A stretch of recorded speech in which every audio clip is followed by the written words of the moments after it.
Hey, what's going on, guys? My name is Zyphon. Now, we all know that winning in PUBG can be a little difficult, but it doesn't have to be. So, I wanted to make a video that breaks down some endgame matches I had recently. I want to cover mistakes you're probably making, which leads to a top 10 finish instead of winning that chicken dinner. Now, before we can do that, on screen you will see that I have the OPGG site open for PUBG. Now, there isn't an actual ranking system in PUBG right now, but I use this site when I watch replays if I want stats on players that I fought against. Alright guys, so this is a chart that shows the distribution of players' rankings on the site. Now, as you guys can see, most players fall somewhere between the upper 1600s to about the 1800s. After looking at my matches, I noticed that the final people are always from this category. So the problem isn't reaching the end game, but knowing how to finish. Let me show you what I'm talking about over on my profile. The cool thing about the site is that it records all the players in your matches and then it displays them for you. Now, each of these is a match and you can look at each one of them in more detail. Under the rating column, most players fall within that gap I was talking about earlier. The hard part isn't reaching top 15, the hard part is actually finishing it. Now let's check out some endgame scenarios that I recorded, and I'll break down the do's and don'ts that will hopefully help you win more often or even get you that first win. This is the first match we will be looking at. Now when I play solo, I tend to land pretty far from the plane's path and try to stay along the edge of the circle while continuously looting. Now I move compound to compound mainly looking for boosters, but if I end up landing smack in the middle of a circle, I tend to hang out and limit my movement. I avoid landing in highly contested areas when I can, but I'm always ready for a fight. First thing you want to do is you want to play the edge of the zone. If you are not already smack center of it, I find it way easier to play the edge. Instead of running straight for the safe zone, you want to travel along the dangerous zone. You want to move towards the point where they both meet if you can. The only time you shouldn't do this is when the distance is too great or there's cover that you can use that'll let you run straight for the safe zone. This is the guy we briefly saw during the sped up part. Now there was a plane earlier, so I wasn't able to track him through sound. Notice that I'm very patient and I take my time with all these kills. Waiting an extra second before opening fire is way better than shooting the moment you see the target. You don't want to risk not securing the kill. I don't waste time looting and I continue forward. I hear gunshots, so that's my new primary goal. I do not want to get shot in the back or the side with the circle closing in. That guy's mistake was spending too much time trying to kill somebody instead of getting into cover. He gave himself away and he died for it. And all he earned was another top 10 moment. Now, I really don't feel like staying on top of that hill, out in the open, so I decided to push for the wall. You want to keep an eye and an ear out when pushing for cover so that you have a rough idea where the enemy is. The more information you have now, the better. When I get to the wall, I notice that I'm exposed to one side, so I quickly take care of it. The less exposed you are, the longer you'll live. You want to avoid using boosters for as long as possible. The speed buff you get is super important in the late game. Now that there's 3 players left, I want to first take a quick look around, see if any of the other players are running around searching for, the other guys. Now this is an awesome strategy if you are totally confident that you can outskill the other players. If your reaction time is better, go for it. Otherwise, play cautiously, go slow, so you don't give up information. You don't want to let the other players know where you are. The biggest thing you can do to boost your win rate is to limit the amount of information you give to other players. Guys, I see this so many times in every fucking game that I play. So many people give up information at this stage for no reason and they rarely win because of it. Look, unless you have godly reaction times and can put crosshairs on foreheads, don't run around like an idiot. Your goal right now is to get as much information on the other players' locations as possible so that you are ready to engage at the drop of a hat. Right now, the best scenario is that the other 2 guys fight and I clean up the mess. Sure, you can go out there and gun them both down, but why risk it?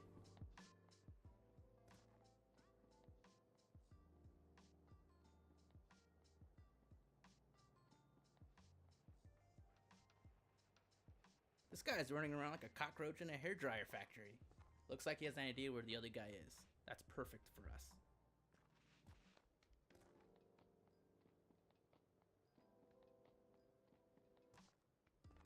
And there it is, the 1v1 scenario we wanted, and he has no idea where we are. He will likely keep running around, and we'll get a free kill. can either sprint after him or use his suicidal tendencies against him.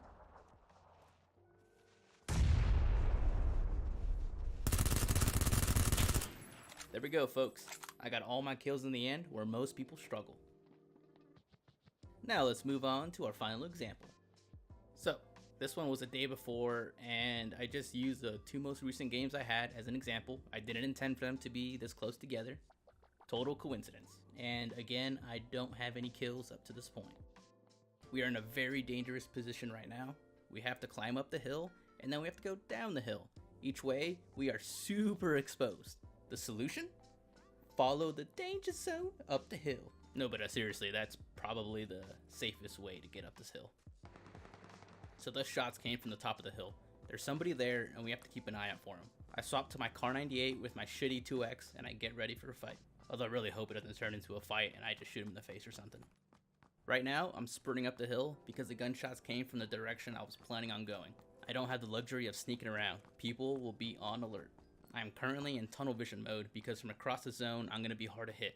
I keep my eyes on the rocks where the shots came from because people waste time looting at the end game so often. If you're going to loot, only grab the essentials.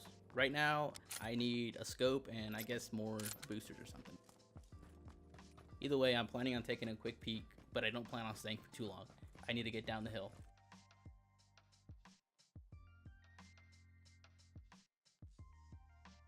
This is a different box from the guy that I just shot. He was on top of the rocks and I don't want to waste time going up there, so this box on the ground is going to have to do. The zone is beginning to close and we don't have much further to go. This is a great scenario for us. Remember to stay focused on your surroundings and always be ready for a fight. Look guys, there's a crate up ahead. But guess what? I don't bother fucking checking. I'd rather get into position. And look, I'm rewarded for it. By the way, don't fucking jump in the open. Totally an easy kill. Okay, so while I was killing the rabbit, I heard gunshots up the hill. Now, I could push to him, but he made sounds that the other 4 players heard too. No need to take the risk in an exposed area. I'd rather keep the cheat on my back and watch the hill in case he decides to run down the edge. That way I'm ready for him. Sometimes being on top is a total mistake.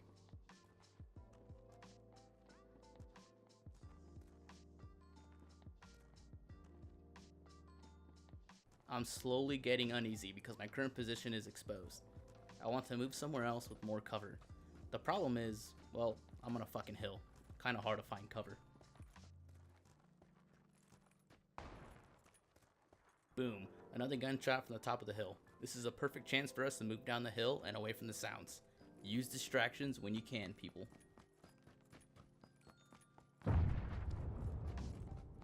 Once again, I'm running with the edge. Now, do you see a trend here? Once I lose sight of the top, I begin to make less noise. After all, there could be people up ahead already.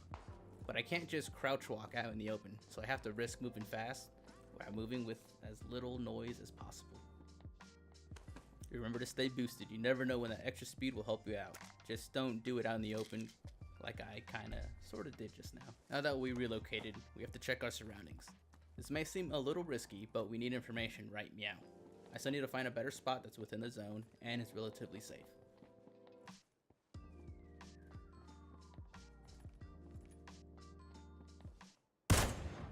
Another easy kill. This is why we creep up instead of running around like that cockroach we talked about earlier. In the replay, this guy did peek behind him, but he was mostly looking at the ground most of the time. He was not active at all. This guy actually had a really good spot. I just happened to walk up behind him. Now, since we came from the back, it's almost impossible for somebody to sneak up behind us and do what we just did to this guy. This is a perfect time for us to collect information on our opponent's locations.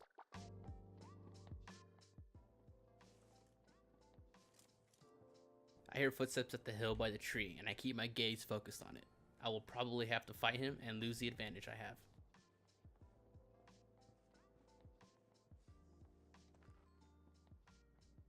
Once again, I do not open fire immediately, and I am rewarded for my patience. Now it is one-on-one, and I am much closer than this guy expects, so I push hard. Really, really hard. there you go, guys. Another win. It's that easy. Thanks for sticking around. Now go kick some rocks.